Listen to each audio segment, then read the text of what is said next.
Hello, everyone, and welcome to another episode of Sterling Live. I'm so happy to be back. We had like a couple of weeks off, but it's okay. We're all busy. We're all doing things. But I had to make sure that we were back doing Sterling Live right before the end of the year. We wanted to send all of you off with a great episode. As you can see, it's the holidays. I've got the Christmas tree behind me. We're getting a little festive. The episode is not about Christmas, though, but it does relate to the end of the year. As you can see on the bottom, what our topic is today, but we'll get into that in a little bit. So I would love to introduce my two guests that you see above me right here. Great guests for today's episode.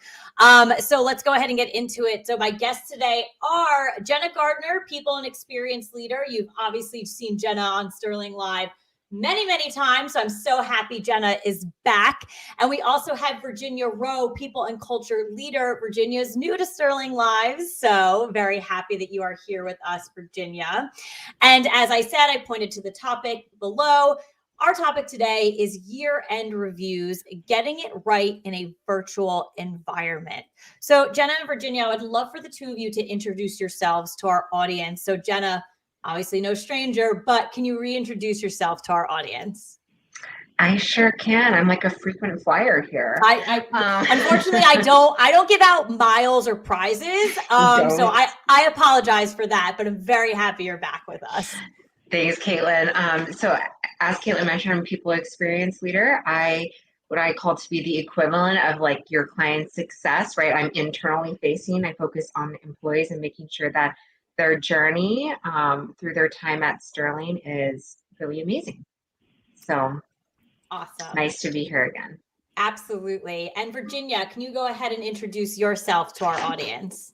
Sure. Hi, everyone. I'm Virginia Rho, People and Culture Leader here at Sterling. I lead a business partner team, supports our U.S. commercial, global tech product and operations.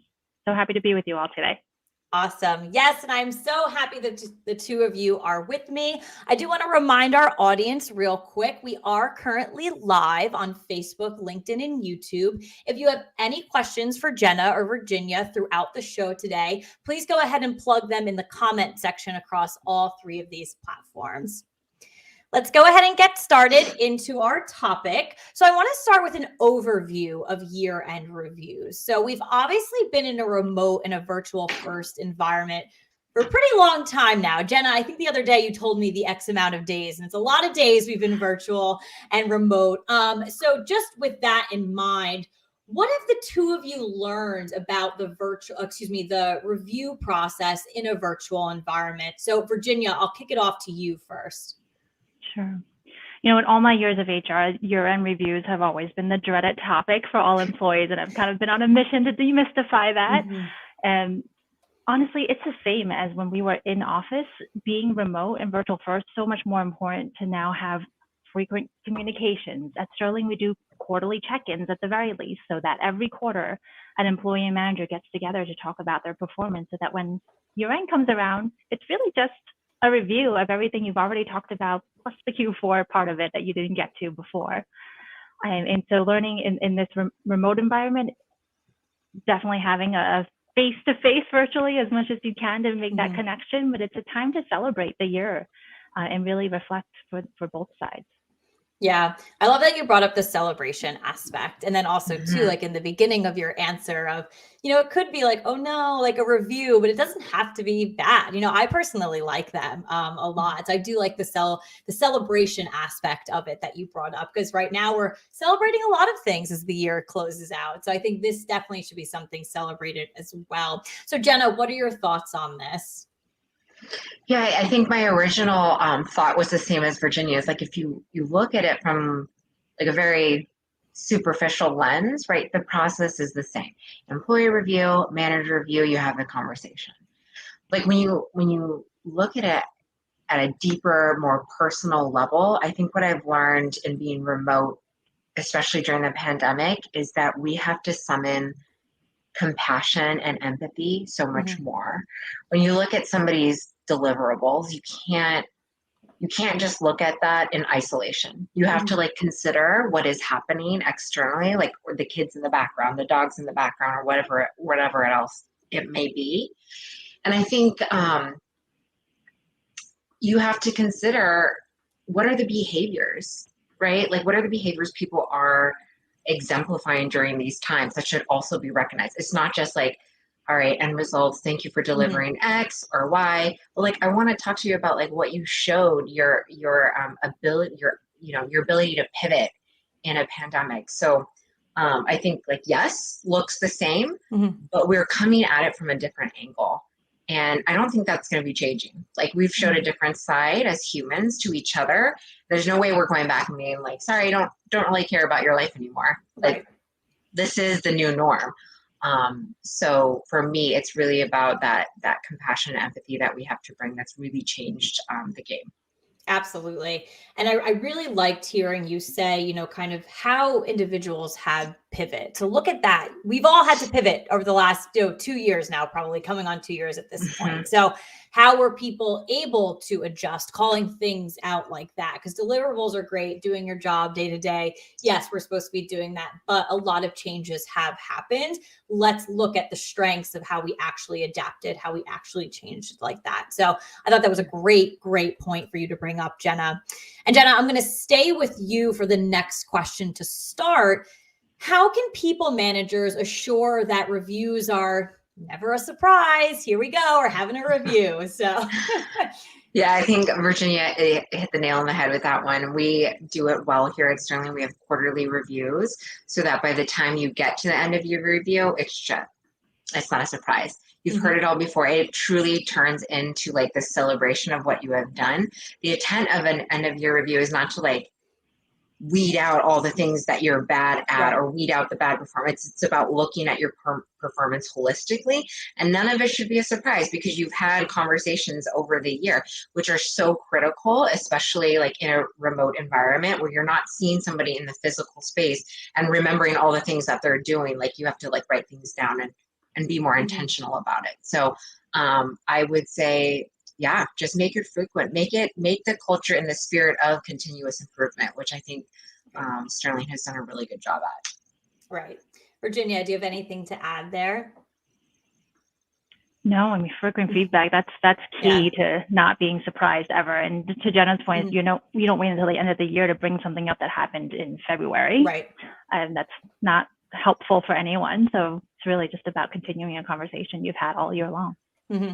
Absolutely. So Virginia, I'll stay with you here. So can you explain how employees should be taking on their own year-end reviews? Yeah, I think for employees, it's stop dreading it. It's your time, and it's really something that you're investing in yourself to do a reflection throughout the whole year. I mean, you're spending at least 40 hours a week for 52 weeks at this job. There's got to be a ton of accomplishments that you can go through, and it's also in a virtual environment. What are some things that you've kind of done that your manager probably doesn't know or not privy to because they're not in the office with you? And this is your chance to kind of highlight that and be like, oh, you might not have known, but this quarter I also mentored a new hire. And really just was a passion area for me. I wanted to help them out and was really proud of it and want to do more of it next year. And I think as much as the review is about what you've done this year, it's also for you to take the time to really think about what you want to focus on for the next year. And it's all about your development, personal or professional. But it's a reminder that it's not a year-end review that we're just getting from our manager, that us as employees have a lot to say about our own self and development, and that we want to make sure that we make that clear. It's a huge opportunity for us as employees to take advantage of exactly like what you just said. What did you do in the last 365 days? And how does that go into the next year? Because it's not, and I think we heard this in probably one of our meetings recently, things just don't stop on December 31st. And it's like, okay, brand new on Jan 1, we're overflowing and going into the next year. We go into it as a process, and we have to start looking at it right now. Things aren't just going to drastically change on Jan 1. How can we, go into the new year with everything that we thought about this year, with everything that we accomplished? So I agree with you. No dreading, use it. It's very good for personal development. So definitely employees have to take advantage of these year-end reviews for sure, for personal growth, career growth, everything like that. So let's look into the actual process of shifting from in-person reviews to virtual reviews. So there's 3 items to consider here, and I'm going to list all 3, but then we're going to dive into each of them. So the 3 items to consider are distraction, bias, and education and communication. So let's go into distraction first. Jenna, I have a question for you. What kind of distractions occur with shifting to virtual reviews, and how can employees fix this?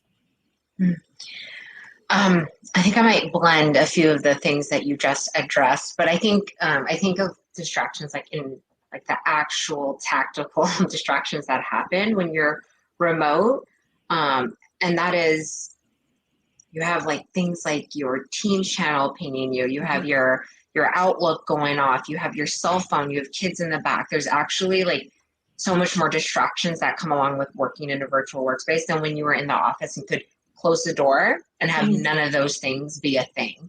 Right. And I don't know, for people like me, I get easily distracted. I cannot multitask. So as soon as like a ping comes up or something happens, I'm like, oh, what was my thought process? I'm sure you guys have experienced that with me.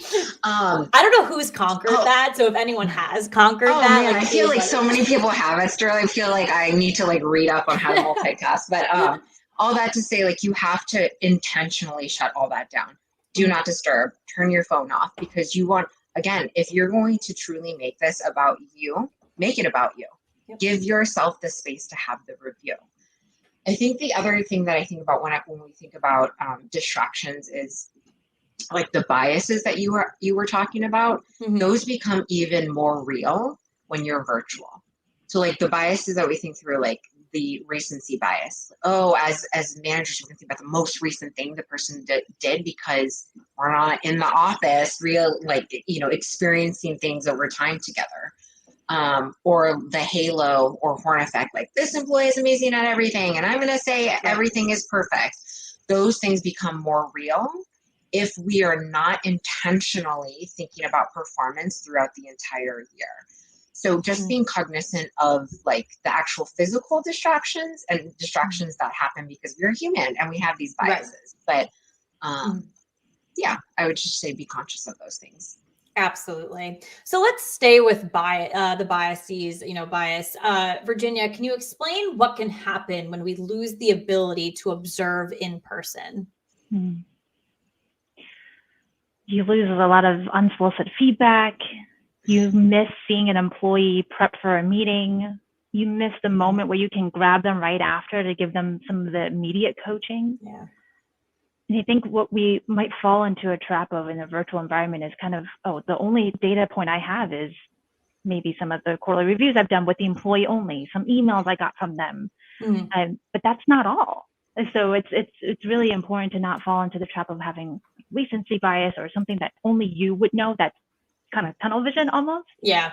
And that much more important for a manager to really go out there and think about who your employee had worked with this year that you could get some feedback from, so you have a much more well-rounded approach to the year-end review. Yeah, the instant feedback is an interesting point to bring up, because the two of you had mentioned it already earlier in the show that, it shouldn't be when we're talking Q4 end of year, something that happened, right away in the year that we're just talking about now, or, we forgot we addressed it or something like that. But I wasn't even thinking about the instant feedback, but that's something I always love. I always appreciate. And it's something that you can take with you and you can look at for, the past year and say, all right, these are the points of feedback I received, like continuously, maybe here's one thing I can advance on, things like that. So very, very interesting point there for sure.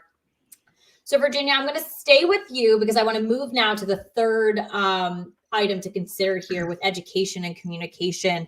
How can human resources and people managers deliver the best reviews, given that we all know that every approach is not one size fits all? Yeah. For us in people and culture, what we try to do is create some sort of process and framework for everyone to just make sure that they're actually having the conversation and have all the tools in place that they can do that. I think on people managers, it's really knowing that you can't approach every single conversation the same exact way. All of your employees are different. They receive feedback completely differently. So how do they? You should know that. So going throughout the year by talking to them. I mean, one might want to know more numbers. The other might value feedback that's outside of you. Like, oh, did you know that your peer said this about you? Or one of your stakeholders was raving about the way that you did this project. And then some others are really kind of just get to the point, like, I want to go actually through all of my goals step by step. Yeah. I don't want to know like high level yet and want you to get to the details. So you do have to tailor your approach just like you do with every one-on-one conversation that you have. It's not, some people prefer the agenda. Some people just want to be open about it. And I think it's our jobs as managers to really flex our own approach to meet the employee where they are at, so that they hear you and you hear them. Very important for the individual employee, but really shows the strength of a good people manager too. It's something I always look into, like, what does a good leader do? And that's something like that, really being able to shape to every single person that, you do lead, that you do manage. So great advice there for sure. So to wrap up education and communication, Jenna, what type of training can be provided to have the right conversations and to answer questions properly? Yeah, so Virginia mentioned, that we do try to wrap a process around all of this. And I think part of the training is, to let your people managers know, like, hey, this is the actual process, so they can be aware of it. But then actually having conversations like this and being like, let's talk about how to have difficult conversations. Let's talk about like how to show empathy. And I think we did that last year really well. We were like, hey, I remember we were doing a training and be like, hey, let's not forget we were going through something called a pandemic. And there's some things we need to consider when we have conversations. Like, instead of being like, oh, you didn't clock in at 8:00, like, let's consider like, oh, do they have kids? Are they bringing kids to, school? Do they have a doctor's appointment? Are they in the house with their significant other that may be distracting them? But also communicating and educating people on the human side of giving a review. So I would say addressing both the tactical and the how to have the conversations. Absolutely. So you touched on this a little bit with your answer, but I do want to dive into it as a larger conversation with the two of you. Let's talk about providing feedback. So the first question, is probably top of mind for many people because it's not easy. But Jenna, what is the best way to give difficult feedback? Because you can't avoid it, and you shouldn't avoid it. But what is the best way? Should not avoid it. No. I understand. I mean, it's a scary thing. Even when I have to give feedback, I have to bring myself and center myself on something I've learned from a book called Radical Candor. I don't know if anybody's read it. It's so good. But it really, what it comes down to is challenging directly, but being empathetic. So like, there's a difference between somebody like behavioral wise, like coming in late to work, clocking in late to work, let's just say. There's a difference between, like, Virginia, you're clocking in late to work every day. And if you don't improve, I'm going to put you on a performance improvement plan. And it could include up to including termination. And then there's a completely different way to humanize it and be like, hey, V, I noticed you've been clocking in late. That's not really, that's not your usual behavior. Is everything okay? Right? You're actually challenging her directly and saying, like, hey, we have an issue here. You're clocking in late, but like, I care about you as a human. And I think reminding our people leaders and managers that you can have that conversation and still care about the employee makes it less scary. I will say, like, we can preach this all day and I remember it all the time, but actually, like, modeling that behavior takes a lot of thinking through. When I have feedback, I really have to think through, like, how do I want this to come across? And oftentimes, like, I'll talk to Virginia, I'll be like, hey, I have something I want to talk to somebody about. I'm not sure how it'll come across. And it's really at the crux of it, doing those two things, addressing the issue and caring for the person at the same time. And there's a way to do it no matter what the issue is. So for anybody that's watching, you have your people and culture, human resources partners, like, partner with them, have those conversations and practice them, because, I would say within PNC they happen often, but it's not something I could easily just be like, oh yeah, this is how you have it each time. This is how you have the conversation each time. You need to be actively thinking through. Yeah. I think it's like easier for us to understand it, to normalize issues and maybe not easy conversations. Like, it's not they're not just like out of the like wood, like, oh, look, they randomly popped up. Like they happen constantly. Right. And you have to know how to work through things. I love your advice if, partnering with your people and culture partners, ask them questions, always ask for feedback around things. That's one of my favorite things to do. Like, what's the best way to approach this? What's the best way to answer this question or have this conversation? Because you don't know all the answers, and that's okay. Like I pride myself on not knowing all the answers. Like I love asking questions. So that's super important, especially around difficult situations, difficult feedback conversations that we may have to approach. So I think that's definitely great feedback for sure, Jenna. So thank you for that. So it's not always negative. There's many positives that come out of performance reviews, year-end reviews, any type of review or conversation. So Virginia, I'll start with you on this next question because I want to get both of your opinions on it because it's very interesting for sure. How can people managers go above and beyond when giving positive feedback? And what I mean by this is that how can we go away from just saying, you did great, good job, conversation over? Because while that is great, people like me, I know we want more. Like I need to know all the details. So how can people managers go above and beyond for this? Yeah, I really love that you asked this because we have so many managers that are like, oh, this employee's fabulous. They do everything. And then when we ask them about it, or when I talk to the employee, they're like, I never hear from my manager. Like all I got was like a great work one day. And like, I just don't know how I'm doing. And sometimes we don't spend enough time actually on our really great high performing employees, letting them know that's the case with the intent for them, first for awareness, but also because they will know what to replicate. And so a great way to give positive feedback is really to be detailed and give an example. It's the same thing we've been talking about all this whole time. It's about immediate feedback. As soon as you get something like, wow, this is really good, and here's why. I was looking for X, you delivered it this way. I would love to see you do more of that or this type of approach every time you do something like this. Or that client meeting was really, really well done. And there's a lot of people just leave it like that. But instead say, you knew that the client needed numbers and you came prepared to show them all the data. I know how much prep work you did in it, and it really paid off.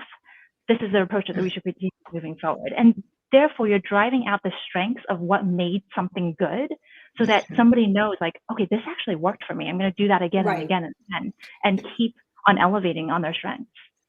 Yeah, because I feel like it is so easy to say good job, but a lot of our roles are very complex. So you kind of sit back and you're like, okay, so literally the million things I do are all like good. You kind of think out of that. Like because no, it's probably not the case, but because we all do so many different things. We all wear so many different hats, which is great. Everyone has so many different, skill sets, but hearing those details on exactly like what is doing, like what's going well, that's feedback that I love to see, because you're right, you can duplicate efforts, you can further advance it, look at maybe areas that you could just be better at. So great answer to a question that is very top of mind probably. But Jenna, do you have anything to add to that one? Not necessarily, Virginia. I think you hit the nail on the head again. I think, if we want to elevate our employees to continue to be really good performers, you have to be specific. Like if someone were telling me I did a good job, I'm like, yes, I want to do it again, but how do I do it? Right? Like give them the details so that they continue showing up in that way, and they'll show up even better next time.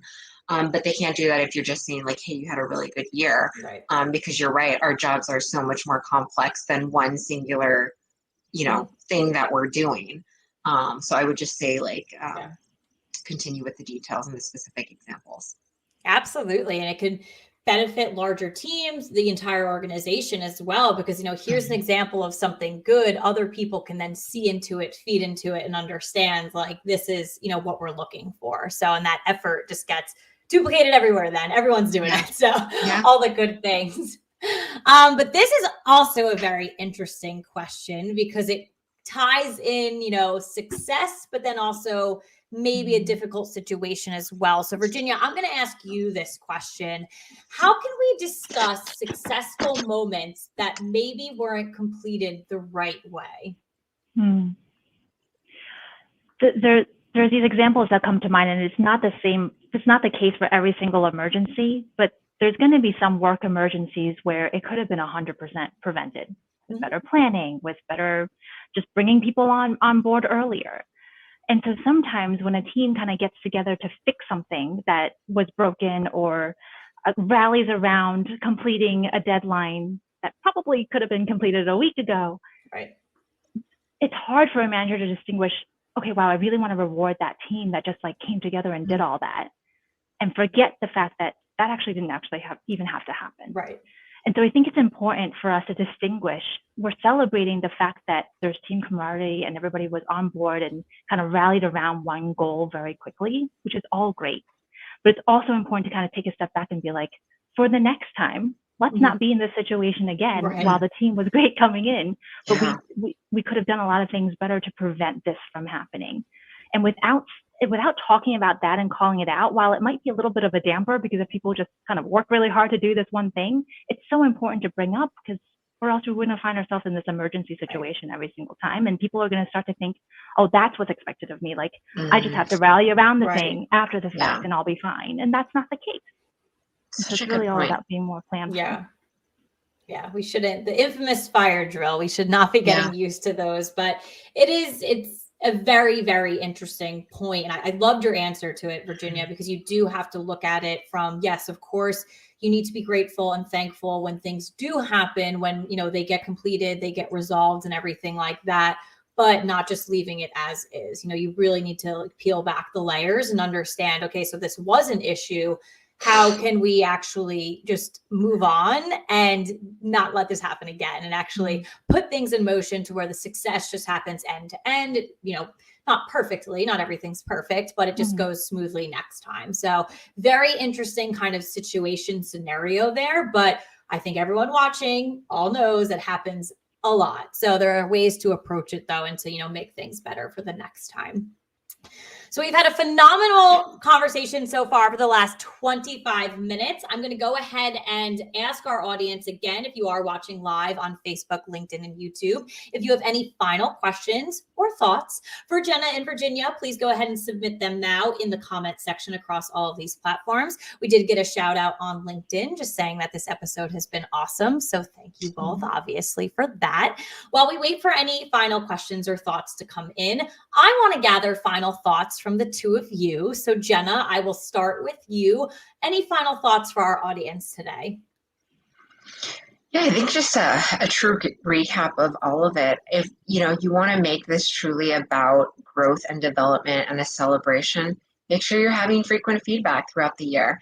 And then when you do have the conversation, make sure you're being specific. And then to also, of course, bring your human side to it and be empathetic to the situations that are outside of our results that can really impact somebody's ability to do their job. Absolutely. Virginia, any final thoughts for our audience? Try to have fun with the year-end review, time of reflection, to invest in yourself. And for managers, it's really to make sure you look back at the full year, but also focus the conversation on 2022. Well, I was definitely looking forward to it prior to today's conversation, but after talking to the two of you, I'm very excited for my year-end review.